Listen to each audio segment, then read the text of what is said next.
welcome to the community podcast.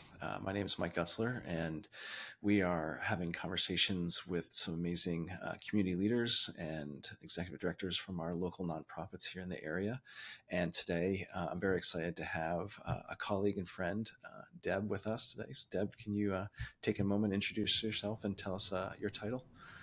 Absolutely. I am Deb Haynes. I am the Executive Director of Food for Others based in Merrifield, Virginia. I am also an ordained deacon in the Evangelical Lutheran Church in America. Excellent. Well, we are super excited to have you here today. Tell us a little bit about Food for Others and what your organization does and how you have a fantastic impact on the neighborhood. Well, thank you. Thank you very much for inviting me to be here today. Food for Others is the largest distributor of free groceries in Northern Virginia. So we are 29 years old. We're a nonprofit. We started as a faith-based volunteer organization, and we are now a secular 501c3 nonprofit. And we serve the community both as a food bank and as a food pantry. So we're a hybrid organization. On the food pantry side, that is direct service to our clients. So they come to our location or we serve them through a mobile distribution or a DoorDash distribution for the homebound. And then as a food bank, we are serving other organizations, smaller pantries, by providing them with food in bulk that they then distribute directly to their clients. Oh, wow. So how many different other food banks or entities do you all support directly? Well, that number is in flux right now. The federal funding that came out during COVID, there was first the CARES Act and then the ARPA, American Rescue Plan Act.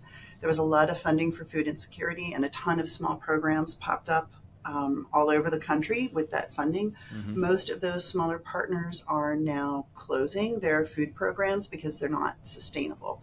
So we're probably going to be distributing larger amounts of food to a smaller number of partners in this new fiscal year.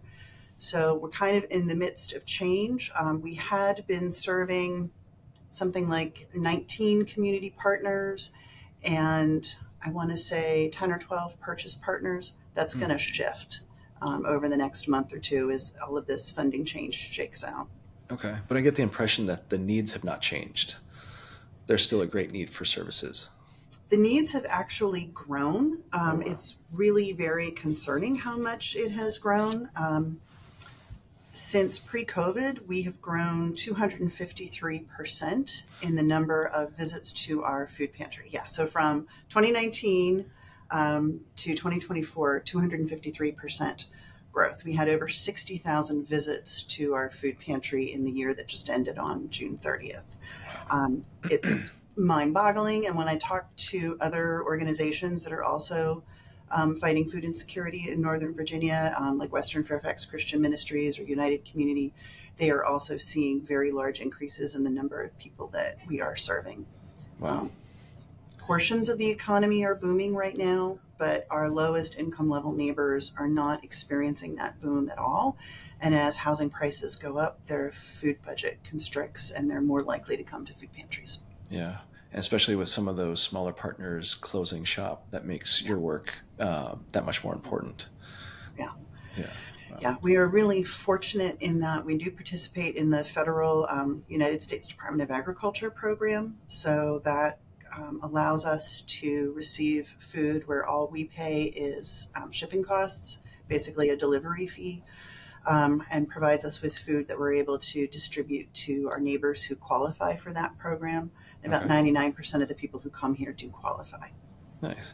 Well, speaking of coming there and your deliveries, can you share a little bit about your really unique space that you have over there in Merrifield?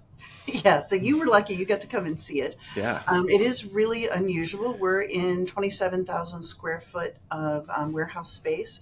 So imagine what it's like inside a Costco, and that's where we are. But we're in a warehouse space located off of Prosperity Avenue in Merrifield. So we're in a good location in Fairfax, and we're close to some of the highest need zip codes like 22042, 22041. There's some of the highest concentrations of child poverty in the county. So it's a good location for us to be able to serve those families. And we have warehouse space, we have large walk-in refrigerators and freezers. And then we also have what we call the My Market, which is our name for our pantry, because it is set up to be an experience that gives dignity and respect to our clients. So they come in and they're actually able to choose the food that they want from the shelves. So it's a lot more respectful than if I hand you a box that I packed saying, this is what I think you need or what you should have. You get to come in and choose what you want. Obviously limited by what we have available, but we do want people especially to be able to choose what is culturally familiar and appropriate to them and their family, and that is also nutritionally appropriate to their needs and to their family. Yeah. So we're working on having a minimum of 30% of what we offer is fresh produce. We're looking to push that higher this year. And we really want to make sure that everybody gets to make their own choices. So that's why we named it My Market as opposed to Food Pantry, because Food Pantry kind of sounds like I'm going to hand you a box. Yeah. And sometimes people associate food pantry with canned foods on shelves, but you actually have a cold storage and freezer storage there too that people can shop with, We right? do. Yeah, we have those reach-in refrigerators like you're used to at the grocery store, so that you can choose your eggs, your milk, your protein, and deli products. Another part of what we do is food rescue. So we work with some of the large chain grocery stores. Those corporate relationships are managed by our partner Capital Area Food Bank, which is like the umbrella organization for food insecurity for the whole region. And through those corporate relationships, we're able to pick up groceries from stores like Costco, Wegmans, Giant, Safeway, Trader Joe's. I mean, all of the name stores that you're used to, Aldi, Lidl, they all have food waste commitments where they have like a zero waste or a decreasing waste commitment. So it's their corporate social responsibility. It's also good for creation care, right? Because that's all food that would be going into the landfill. And instead it's coming here, it's going into those reach-in refrigerators and freezers. And so you might be able to choose yogurt, you might be able to choose baby back ribs, you might be able to choose a Costco rotisserie chicken. It's different every day because it depends what comes in from the stores. Yeah. But we always have that element of choice, and we like having those deli items so that if you're shopping at our My Market, it's just like me shopping at the grocery store where I can buy something that I'm going to take home and put on the table in 5 minutes, and not canned things that I have to prepare or slow cook or whatever. Yeah. Yeah. That's great. So considering that the My Market is within that same warehouse space that you mentioned is kind of equivalent to a Costco. Can you tell us a little bit about the operations? I don't know, last time I was in Costco, that's a lot of people there. So how do you make everything work smoothly so that your clients are getting what they need? Yeah. So counting contractors, our staff right now is 18, but we have 100 to 150 volunteers per day, every day that we're open, 5 days a week, year round, in order to make all this work. It takes an enormous number of volunteers to sort the produce, to sort the rescued food. We check the dates to make sure that nothing is too old. All of those fresh items have to be verified that they're still safe to give to people. And then everything has to be stocked into the market or stocked into boxes that go to our mobile sites to make sure that people have the nutritionally appropriate, safe, healthy food to choose from. Great. So And that's even just on the front side of evaluating the food. What else is going on behind the scenes? So we also have a school program called the Power Pack program, which is a weekend backpack program for elementary school students. This past year, we served 3,900 Fairfax County Public School students a week. Wow. And that means that every single one of those students is receiving a bag with 10 food items, drinks, snacks, breakfast, lunch, and dinner, 2 of each for Saturday and Sunday, so that they have food to get them through the weekend. So it takes huge quantities of volunteers to sort those items and then to pack them into packs and to then count the packs out by the correct number for each school. So for instance, Graham Road Elementary School, which is next to Holy Trinity around the corner, it gets an exact number of packs. West Lawn Elementary, which is on the other side of 50 from Holy Trinity, they receive their number of packs. It takes an enormous amount of hands to do all of that. And then in the market, we're not just stocking the shelves, we're also serving the clients. So it's just like being in a grocery store. You need to be able to turn to somebody there and say, do you have X, or where would I find? And yes, yes, we can help you with that, or no, I'm sorry, we don't. To make sure that we're providing everybody with service. So how do you notice most authentically the impact that Food for Others has in the community? I think the most direct way is to intercept our clients on their way out of the market. One of my favorite things to do is walk through our parking lot as people are loading their cars, and interact with them about the food they received, and are they happy about it? Is what they wanted? What are they excited about? And that's a really wonderful thing to get to experience. We get great feedback from the schools about the children being able to take the food home. And then we work with referring partners for our emergency referral program. So, for example, a pediatrician's office, the pediatrician can determine that one of the health issues for a child is nutrition, and they can write what we call an RX for food, which is essentially a prescription. It often does come in on a prescription pad. Wow. Piece of paper, but essentially it's just a referral that this child in their household needs food. And so we get a lot of good feedback from the individuals who are doing the referring to us as well, that when they're able to identify that as a need for a family, the satisfaction they get in being able to send them someplace where they know they're going to be able to, get healthy food, to get produce, to get appropriate starches are a big one. So our population, they're not really looking for white flour. They're looking for either masa, or they're looking for rice, and making sure that we have the appropriate foods for them. Yeah. So we get a lot of feedback from the clients and the referrals that they feel good about the food. And I also want to hear the feedback when they're not happy, because that helps us do it better next time. And being culturally familiar and appropriate is a challenge that we're constantly working on. We're about to roll out yet another client survey to try and hone in a little more on, okay, now that we have the Maseca, what are you looking for next? So kind of taking that in consideration, and knowing there's a variety of needs out there, a diversity of people, which is great about our neighborhood. What do you see some of the challenges facing Food for Others, either in the near future or in the long term?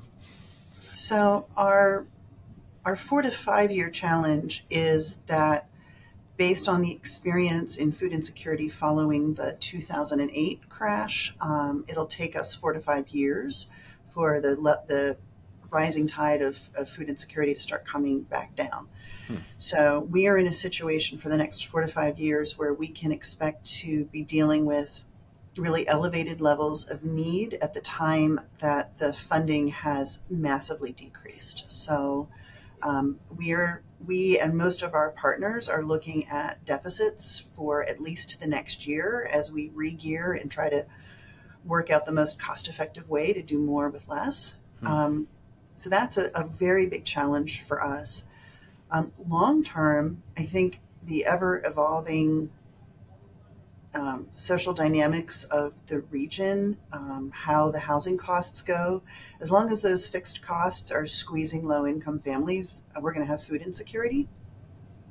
But figuring out what is the most appropriate food for them and the best way to get it out there. So not everybody can come to our market. Our parking lot can't hold everybody. So how do we come up with new and creative ways to get food out into the communities? We're looking at the Healthy Pantry Initiative and Food as Medicine, looking more carefully at the nutritional value of the food. Historically, food bank and food pantry food does not have a great reputation for nutrition. It's a lot more on canned vegetables and less on produce. So working really hard at how do we bring in more of the healthy, and then how do we get that out to clients who might not be familiar with what healthy produce is available locally. If you're from the Northern Triangle, you have never seen a collard green. You don't know what it tastes like. You don't know how to prepare it, and you're not sure you want to take it home because it's kind of weird looking. So we actually just hired a former chef, who, by the way, is an ELCA Lutheran and was recommended to me by her pastor, um, who is going to work on our nutrition program, not just in terms of making sure that we're offering healthy choices, but that we are educating our clients in how to prepare it so that they're actually going to enjoy it and eat it. It doesn't matter if I send those greens home with you if you just throw them out because you don't know how to prepare them, or your kids refuse to eat them because you boiled them or something, So trying to make sure that we're really making it possible for people to access the nutrition in terms of actually eating it, not just taking it home. Yeah. Yeah. No, collard greens can be delicious. Yeah. Yeah. Collard greens are great if you know what you're doing, but yeah. So given the fact that it's looking like there may be some funding issues for you and regionally, that's not to say there could be generous gifts from individuals or other faith partners or things like that. Can you say a little bit about some of those other avenues, whether individuals could participate in supporting the organization or for larger entities if they wanted to? Absolutely. So major gifts are always welcome. Every nonprofit says that major gifts are always welcome. And I certainly have ideas. I would love to buy a refrigerated van that volunteers could drive so that they could do more pickup from farmers markets. On Sunday afternoons, farmers don't want to take produce home. Yeah. They want to be rid of it. So they're very happy to donate it for a tax receipt. I would love to make that easy and safe for our volunteers and keep the food refrigerated. So that's a slam dunk easy one that I know. Yeah, that's a great one. But in terms of what individuals can do, every gift and every volunteer is valued here. We love to have volunteers come in and stock shelves, sort produce, serve clients in the market. It takes hundreds of people every week to pack those packs. We're looking at probably 4,100 packs a week this coming school year. Wow. It takes a lot of hands to pack those packs and get them out to the schools. And then they also have to be delivered to the schools. So we need delivery drivers. I need members of different ethnic communities who would be willing to be liaisons for us with the ethnic grocery stores, because I think a great avenue to bring in more appropriate foods is to work directly with the local distributors of those foods. I would love to be able to do food rescue from H Mart like I do from Costco. So there's a lot going on here where you can be involved directly with clients. You can be involved back in the warehouse if you don't want to have client contact. I would love to have introductions to your employer's corporate social responsibility and talk about how your corporation could be involved. We need sponsorship for our events. We need sponsorship for the food for the various programs. One of the things that's unique about the school program is that we actually buy as much of that food as we possibly can. We don't use rescued food for that program because once it leaves me and goes to the school, I don't know how long it takes for a child to take it home. Yeah. And so I can't control that it'll go home within its best by date. So, and let me tell you, Easy Mac is expensive compared to food rescue. Yeah. So there's a ton of way for individuals, corporations, church groups to get involved as volunteers or as donors. And you can go to our website, which is foodforothers.org, and click on there and find your way to either volunteering or donating. We also benefit from food drives, and sometimes that's at a school or a faith community. It can also be at a corporation. All of those are helpful ways to get involved. Okay. That sounds like a variety of ways. So Deb, we were talking a little bit about ways that people can give to Food for Others. Can you say a little bit about the percentages of where your income arrives from in order to do the services that you provide?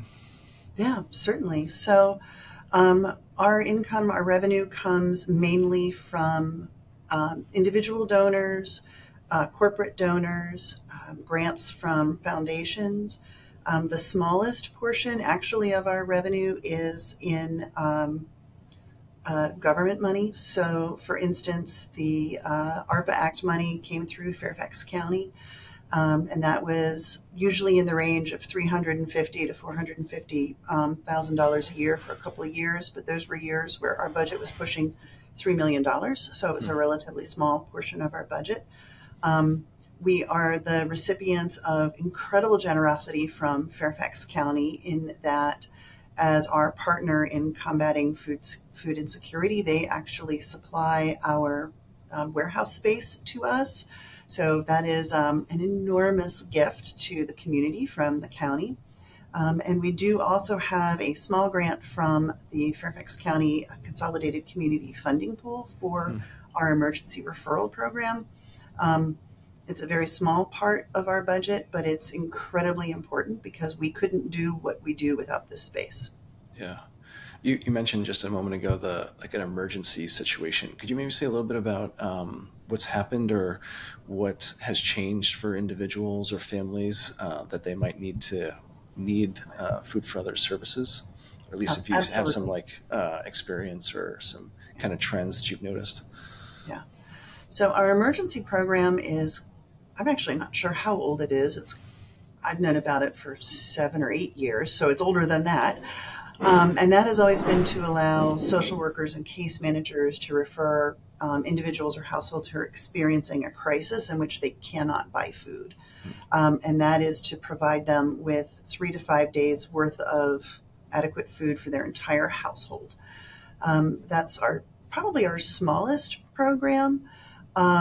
What has really changed and driven up the numbers for us is, well, first off, you can imagine what April of 2020 was like after a couple of weeks of lockdown when people didn't have paychecks. If you were working an hourly job and your location was closed, you had no income. And so it was very important that we were able to provide everyone with food. So that was, I think, the first instinct. But what's come through the years since the lockdown in 2020 is in this region, the cost of housing has gone up drastically. And in March of 2023, an enormous number of the COVID benefits that had been supplementing the income of individuals has stopped. So SNAP, the Supplemental Nutrition Assistance Program, which colloquially is known as food stamps, people had gotten a bump in that during the years of COVID. That came to an end of March of 2023, and our numbers shot through the roof when that happened. Yeah. All of the rent-based programs and eviction prevention, all of the various ways that kept people in their housing and kept their housing affordable. A lot of that was federal omnibus funding through CARES or ARPA. That has ended. And if 50% or more of your income is going to your housing, then you drastically lose your food budget. Around here, housing and transportation are some of the largest costs that people experience. The other thing that changed is the ability to stay enrolled in Medicaid was drastically rolled back, and it was made much more difficult to remain in Medicaid, which has really driven up people's medical costs. So that also compresses the food budget. If you have to choose between your medication and your food, well, you buy the medication and you come to the food pantry. Yeah. So piling that on top of rent and utility bills and all those things that have gone up in cost as well, that food budget just gets smaller and smaller. Yeah. Wow. Yeah. If you have a mortgage, a white collar job with a retirement plan, right now the economy is looking better for you. But if you are hourly and at the lowest income levels, it's getting harder every day. Deb, you mentioned a diversity of guests and clients that you work with. Could you say a little bit about some of the cultures that you interact with or experience through your work? Yeah, absolutely. So the largest language group that we serve is Spanish. About 70% of the clients that we serve are native Spanish speakers. So I have a lot of depth in my staff and volunteers on the Spanish side. But the next largest language group is actually Vietnamese. And I really could use help with Vietnamese speaking volunteers to interface with those clients. And then in terms of foodways, when you say Spanish speakers, that covers an enormous variation in country of origin, culture, and foodways. And so we're always working on how do we translate what is available here locally in Northern Virginia into what will be appropriate to people from a wide variety of country of origin and cultural foodway. The other piece of it is halal. Hmm. Interestingly, a lot of the protein in the rescued food is pork. And we have to be Yeah. very sensitive to the fact that there are several different ethnic groups that do not eat pork, and then also people who, for their own reasons, don't eat pork. And so we make an effort for our partners for whom we purchase for their programs that we purchase halal meat. I would love to see the USDA program to provide us with halal meat. So if you can advocate for us and for all food banks to Yeah. the USDA to be providing halal meat, that would make a huge difference because that serves a lot of people from a lot of different cultural backgrounds. One of our major partnerships over the last several years has been the resettlement of Afghan asylum seekers and refugees in the Skyline Towers area. And so we did set up a partnership with Second Story in order to purchase halal meats specifically for distribution to their clients in that area. Wow. We no longer have the funding for that program, so we're working with them on, how do they continue to supply halal meat, because what other protein source is there for that group of people? Yeah. So it's constantly evolving, right? Like that happened right after the fall of Kabul. Suddenly we had this huge influx of individuals who needed halal meat. So I don't know what the next thing will be. I just know that there will be one. Yeah. No, you never know. Thank you. That's great.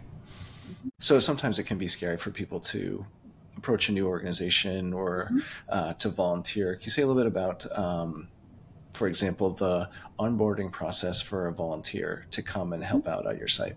What would Yeah. that look like?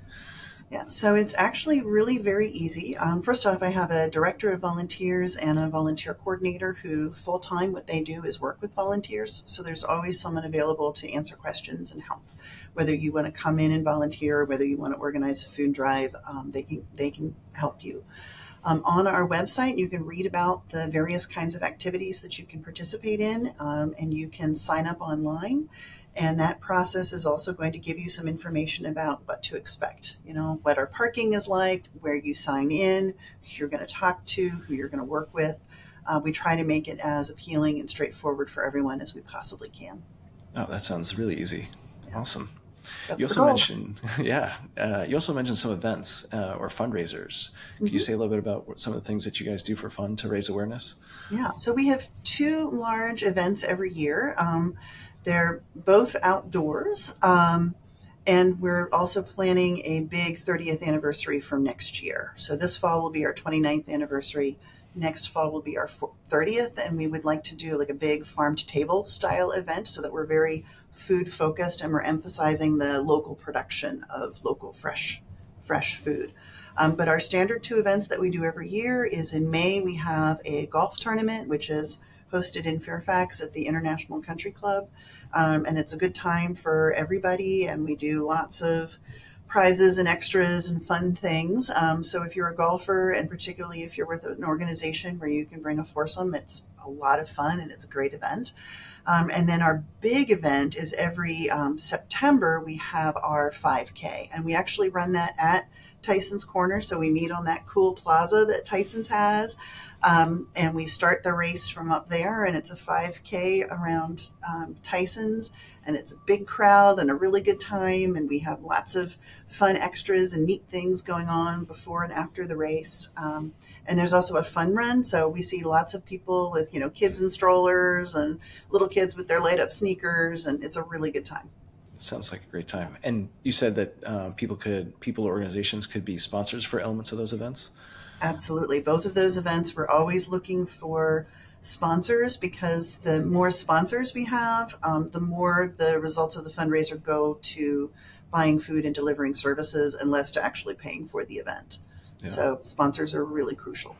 Are there any other elements or aspects of Food for Others that we haven't talked about that you'd like to share or let people know about?